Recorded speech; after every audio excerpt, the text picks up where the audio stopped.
Pues mira, yo creo que ahí son varias cosas. Por un lado, la parte de sustentabilidad, que es por un lado la energía, y por otro lado la recuperación de agua, ¿no? Aprovechar el agua pluvial, tratarla, porque aquí en la Ciudad de México tiramos el agua pluvial, se va al drenaje, la juntamos con el agua negra, entonces ahí se hace todavía más complicado el tratarla.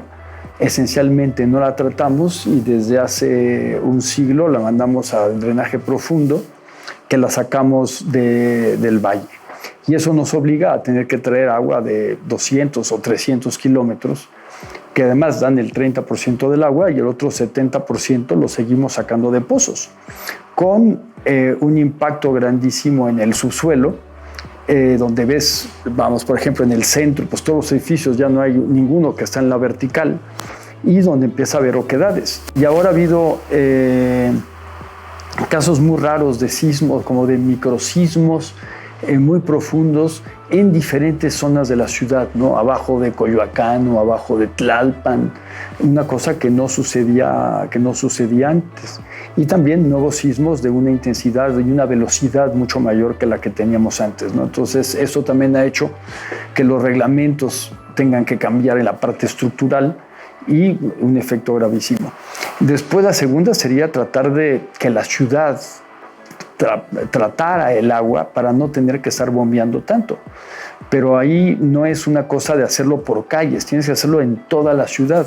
Y eso implica una inversión gigante que muchas veces los políticos, como no es algo que se ve, porque vas a estar arreglando tubos, pues no lo arreglan. Y el problema también del agua potable, donde perdemos el 40% del agua potable que llega a la ciudad, la perdemos en las fugas. Entonces estás trayendo agua de lejísimos, haciendo esfuerzos, y pierdes la mitad prácticamente del agua que llega, ¿no? Entonces, bueno, la parte de sustentabilidad es un tema. Después tenemos la parte de movilidad. Tenemos entre 5 y 6 millones de gentes que llegan a la ciudad todos los días a trabajar. Entonces, todos los días viven en los alrededores o no tan alrededores de la ciudad y tienen que tomar ya sea coche o transporte público para llegar a la ciudad, trabajar y regresarse otra vez a su casa, donde en algunos casos a lo mejor hacen 2 horas y media o 3 horas para llegar y 3 horas para salir. Entonces, de tu día estás 6 horas en el transporte, ya sea público o privado. Para evitar eso, no hay manera de arreglar el problema del tráfico mientras no atendamos eso. Y la única manera es construir vivienda asequible en la ciudad. Entonces, vivienda de diferentes niveles, donde la gente no tenga por costo que irse a vivir cada vez más lejos, ¿no? Entonces, ese es un segundo tema. Y ahorita, pues hemos visto, llevamos 4 años de sequía, que han sido cada vez peor. Todas las presas alrededor de la ciudad han ido bajando de nivel, y pues las polvaredas, los incendios forestales y demás han sido cada vez mayores por este cambio climático, que en este caso llevamos 4 años con mucha menos lluvia que lo que teníamos, ¿no? Entonces sí tienes ahí varios temas, ¿no? De movilidad, de cómo densificar la ciudad para que la gente pueda estar circulando menos y haciendo una vida mucho más de barrio, en una ciudad como pluricentrista, ¿no? Donde tengas todo más cerca de tu casa, puedas trabajar, vivir, comer, distraerte, el parque cerca de tu casa y no tener que tomar el coche, porque también en esta zonificación que tenemos de la ciudad, donde la ciudad la colorean de diferentes colores, donde tienes en esta zona únicamente vivienda unifamiliar, en esta zona no sé cuánto, aquí industria ligera. Entonces lo que necesitamos es una organización urbana muchísimo más mixta, lo cual hace también que es mucho más seguro, porque tendrás gente en la calle a diferentes horas del día. Entonces, tener vivienda, que bajes, tengas un café, la tienda, puedas trabajar, el peluquero, la papelería, y donde no tengas que estar tomando el coche. En muchas zonas de la ciudad tienes que subirte al coche si quieres comprar el periódico, ¿no? Y hay muy pocas colonias que tengan este ambiente como un poco más de barrio, ¿no? Entonces son varios temas del cambio climático, y aquí estamos a 2.200 o 2.300 metros, entonces no tenemos el problema de la subida del nivel del mar. Pero si fuéramos una pequeña isla y si el mar sube 20 centímetros, pues tu isla desaparece. Seguimos construyendo con sistemas babilónicos, construyendo con tabique, y a lo mejor debemos de estar utilizando materiales mucho más contemporáneos, nuevos materiales, más ligeros, que por otro lado harían que la estructura fuera ligeramente más ligera también y menos costosa. Entonces ahí también podemos hacer mucho, ¿no? Y hay nuevos cristales también que filtran rayos ultravioletas, que no dejan pasar tanto calor, vidrios dobles, o sea, la tecnología en cristales ha cambiado de manera enorme. Lo mismo que las luminarias. Antes teníamos focos de 300 watts, ¿no? Ahora todo es entre 8 y 15 watts, ¿no? Con los LEDs, ¿no? Entonces sí, el mundo de la iluminación, que por otro lado hace un grandísimo ahorro de energía, también ha cambiado de manera sustancial, pero la manera también como no utilizamos los desechos para seguir, no sé, triturando para hacer grava, o cómo no tener que sacar el cascajo también es otro problema, y cambiar la reglamentación de la ciudad, como te decía, ¿no? De que no tener usos únicos, tener mucho más mixtos y tratar de levantar el promedio de alturas para que la gente no tenga que estar desplazándose durante horas. Lo que tenemos es imposible encontrar un vocabulario que te funcione en todas partes. Hay que encontrar la manera correcta de construir en Monterrey lo mismo que se va a hacer en San Cristóbal de las Casas, con climas totalmente opuestos. Yo creo que es esa cosa como el color rosa mexicano. Yo no sé quién se inventó el nombre de rosa mexicano, pero existe el color rosa. Tampoco hay un azul francés o un verde italiano. Los colores son universales y no existen colores mexicanos, y la cultura mexicana estamos rodeados en un mundo cada vez más comunicado, donde tenemos consideraciones propias que son por un lado históricas y por otro lado culturales, pero tiene que responder muchísimo más a lo que está sucediendo en todo el mundo. Pero hay terrenos enormes de la ciudad que son propiedad del gobierno, subutilizados, que podrían utilizarse para hacer vivienda, desde social a vivienda media, de una altura mucho mayor que 1 o 2 pisos, y poder justamente traer esos millones de viviendas que se requieren a zonas mucho más céntricas de la ciudad, y que la gente pueda vivir cerca del lugar de trabajo. Ahora también con las nuevas tecnologías y con el COVID, que ahora ya está terminando, también hubo posibilidades de cambiar la manera de trabajar, ¿no? Con el home office, donde no tienes que ir diario a la oficina, donde claro que hay directores de empresas que dicen, no, yo sí quiero tener aquí a todos mis empleados para que los pueda yo ver todo el día, ¿no? Pero también ya existen gracias a la tecnología, nuevas maneras de trabajar, donde no obligatoriamente tienes que desplazarte. Puedes hacerlo desde tu casa. En muchos casos, no es el 100% de la población que pueda hacerlo, ¿no? Pero también hay otras maneras que están cambiando. Y eso también hace otras maneras de tener la casa, porque cuando empezó el COVID, todos convertimos nuestro comedor en nuestra oficina, ¿no? Entonces ahí estabas otra vez ya con la computadora, no sé qué, y a la 1:30 te decían, ¿sabes qué? Ya viene la comida, quita tus chunches y ahora viene la sopera y los platos, ¿no? Y después tenías que guardar tu computadora y después otra vez, después de la comida la recuperabas y después no podías hacer una reunión por Zoom porque los niños estaban haciendo tarea en el cuarto de al lado y se escuchaba, ¿no? Entonces las casas tampoco estaban diseñadas para esta nueva manera de vivir que tuvimos con el COVID, que fue muy interesante. Yo creo que cada vez más empezó con las universidades hablando de sostenibilidad y ahora, después ya han pasado 20 años, ahora en muchos casos son los clientes mismos que te exigen que el edificio que construyas, sea una casa o un edificio de oficinas, sea sostenible, ¿no? Donde seas consciente del uso de la energía, del agua, paneles solares. Todo eso antes era una cosa académica y ahora cada vez más es algo que los mismos clientes son los que lo están exigiendo. Entonces yo no creo que sea una moda que vaya a pasar, yo creo que es algo que llegó para quedarse. Lo mismo que el home office, yo creo que va a seguir habiendo muchísima gente que es muy renuente a irse a trabajar a una oficina. Y para las oficinas también van a tener que cambiar. Por un lado, pueden tener empleados que vienen algunos días, pero no todos los días, tener oficinas abiertas donde no tengas cubículos que están vacíos durante gran parte del día para que trabaje alguien, y tener oficinas que el que vaya llegando agarre una mesa y se vayan acomodando. Y entonces para una empresa a lo mejor pagas la mitad de la renta. Entonces edificios, había oficinas que tenían 5 pisos o varios edificios, pueden desalojar la mitad con un ahorro muy, muy importante en las rentas. Pues creo que podría haber muchos más reglamentos para tratar de utilizar, digamos, que la construcción sea menos dañina al medio ambiente, ¿no? Y en otras ciudades se ha hecho, ¿no? Aquí ya estamos controlando el cascajo no lo puedes ir a aventar a cualquier terreno que te encontraste por ahí o un río. Entonces ya tienes que salir tu camión con cascajo, con una dirección en específico. Entonces sí se han hecho avances, pero seguramente se podría hacer muchísimo más. Pues el crecimiento desbocado sin ningún orden. Entonces hay algo que se repite en prácticamente toda la República, que es, puedes tomar cualquier ciudad, donde la población a lo mejor en los últimos 30 años se ha duplicado, pero la extensión territorial se ha multiplicado por 12.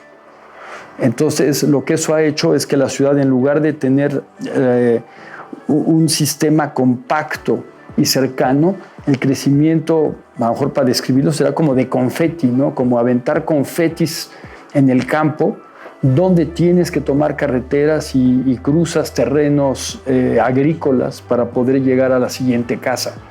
Entonces la extensión se ha hecho muchísimo mayor, donde entonces el costo del drenaje, del agua, de la electricidad, de electricidad o del transporte se convierte en muy difícil, porque la extensión multiplicó por 12 cuando la población únicamente por el doble. Entonces eso sucede en prácticamente todo el país. Y la razón es que no hay un criterio de cómo deben de crecer las ciudades. Bueno, también es que nuestra población es un pequeño porcentaje de la población. Tenemos 3 veces menos población que Estados Unidos, y el desarrollo también es muy diferente. Pero también tenemos una infraestructura que es extremadamente vieja, ¿no? Entonces, mucho de la contaminación de la Ciudad de México viene también de plantas que nos mandan todo el humo a la ciudad, y lo mismo sucede en Monterrey o en otras partes. No es únicamente la contaminación de los coches. Yo creo que todos tenemos que hacer un esfuerzo a nivel mundial para reducir cada uno en su escala la contaminación que hacemos y el impacto que eso tiene en el medio ambiente. Y no es de que, mira, como somos un pequeño país, como puede ser Mónaco, mira, que ni se preocupen, ¿no? Que sigan contaminando. Creo que es una labor como de responsabilidad social, pero a nivel global, donde todos tenemos que hacer. No llegas compras cualquier cosa y tienes una cantidad de empaques, bolsas, plásticos, burbujas. Y dices, oiga, podría ser mucho más sencillo el empaque y mucho más liviano y fácil de reutilizar, y no envolver todo en 24 cosas, ¿no? Casi compras un plátano y te lo venden también en celofán. Y dices, oiga, el plátano ya viene con envoltura, ¿no? No necesita que lo vuelvan a envolver en otras cosas, ¿no? Pero eso yo creo que es para todo. Pues mira, la parte sostenible es fundamental, la parte de hacer buena arquitectura también, y la parte urbana, prácticamente el gobierno no ha contratado un solo urbanista, entonces de eso no se comenta nada. La ciudad crece ahora sí que de una manera totalmente orgánica o totalmente libre. En algunos casos a lo mejor los desarrolladores deciden comprar este número de hectáreas en algún lugar para hacer un negocio porque el terreno les costó muy barato, sin tomar en cuenta el resto del organismo, y con este crecimiento que te digo que es como de aventar confetis. En general tiene ya un terreno, en general también tiene un programa, entonces donde, oiga, mira, tengo este terreno de tal extensión, entonces matemáticamente vio qué área libre debe dejar como mínimo, ve la altura que tiene y trata de construir el máximo para sacarle el mayor provecho a su inversión. Entonces, el terreno son 1000 metros, tienes que dejar el 30% de área libre. Mira, entonces ya puedo construir 700 metros y de ahí puedo por 10 niveles. Entonces, matemáticamente, a mí me puedo construir 7,000 metros en mi terreno y después tienes la dificultad de cómo hacer que los apartamentos tengan la orientación adecuada, que respondan al contexto, que tengan ventilación y iluminación y que no sean todo un paisaje así, ¡chuc!, un pastelote y después otra vez, ¿no? No obligatoriamente, si lo planteas desde el principio, no más que construir de manera normal, pero no es una cosa de que lo pones después, tiene que ser soluciones de buenas orientaciones, o sea, cosas de, ahora sí que normales que nos hemos dedicado toda la vida a hacer, a pensar que hay ciertas orientaciones que funcionan mejor para la cocina o que la recámara, en qué orientación la debes de tener para tener una mejor temperatura, porque al final todo lo que construyes debe de ser vivible, ¿no? Hemos aprendido muchísimo desde entonces, digamos, ya de los 80 estamos hablando a 40 años de distancia, ¿no? Eso me recuerda un experimento que hicieron en Arizona, donde hicieron la biosfera, donde crearon diferentes medios ambientes y estaba todo cerrado, todo tenía un océano y una estepa y un bosque y algún lago y tenían allá, o sea, una docena de gentes ahí metidas. Y como eso, digamos, era para replicarlo en Marte o replicarlo después de una guerra nuclear, ¿no? Eso nunca te lo dicen, ¿no? Pero yo creo que la idea era, ¿qué pasa si este planeta explota completo, ¿no? Y los conocimientos que aprendieron de ahí han servido muchísimo para entender la sostenibilidad y cómo mejorar el planeta. Y muchas veces no aplicamos las recetas que deberíamos estar aplicando. Pues hay que ser sensibles al medio ambiente, tratar de estar utilizando nuevos materiales que sean mucho mejores en ligereza y en las características y que contaminen mucho menos, ¿no? Y la parte de energía, la parte de agua es fundamental. En la Ciudad de México nos están diciendo de manera continua desde hace años que el nivel de agua que empleamos no es manejable. Y que un día de estos ya hay colonias que no tienen agua durante muchísimas horas del día. Pero pasas en otras colonias y están regando la banqueta para limpiarla en lugar de hacerlo con una escoba, ¿no? Entonces sí hay cosas que todos debemos aprender, ¿no? Y tener una cierta responsabilidad. Pero los arquitectos es, bueno, por un lado, esta responsabilidad social y medioambiental y por otro lado tratar de hacer el mejor edificio que se pueda con el presupuesto que tienes. Es muy difícil saber exactamente qué va a pasar hacia el futuro, ¿no? Pero los coches que se manejan solos ya llegaron para quedarse. En algunos lugares o en algunos países o zonas mucho más que en otras. Y ahora toda la parte de inteligencia artificial también va a acabar la manera de cómo trabajamos en prácticamente todas las disciplinas. O sea, ahorita pones un texto y le pones... y en 30 segundos tienes el texto del tema que quieras. Y lo mismo está pasando ahora en arquitectura. Le metes, oiga, mire, yo quiero hacer un edificio de tal tipo, este es mi terreno, aquí tengo unos árboles que quiero guardar y aquí quiero meter tanto estacionamiento, tanta vivienda y en 30 segundos te saca un proyecto, que igual parece de segundo semestre. Pero seguramente toda esta tecnología va a ir modernizándose y actualizándose a una velocidad tremenda, donde muchas profesiones van a tener que reinventarse. Pues mira, la arquitectura no puede cambiar la historia o el mundo, ¿no? Entonces tenemos que dedicarnos a hacer el proyecto de la mejor manera posible para ese cliente, que funcione y que sea una buena pieza de arquitectura. La arquitectura no puede cambiar todo, así como hay guerras. La arquitectura no puede evitar cosas como esas. Pues necesitas que los arquitectos trabajen en colaboración con una serie de colegas de otras disciplinas, porque ya no podemos únicamente ser los arquitectos. Todos estamos desde sociólogos y después abogados y después ingenieros y estructuristas y gente de la sostenibilidad. Entonces trabajar en equipos colaborativos, que es ahora la única manera de trabajar.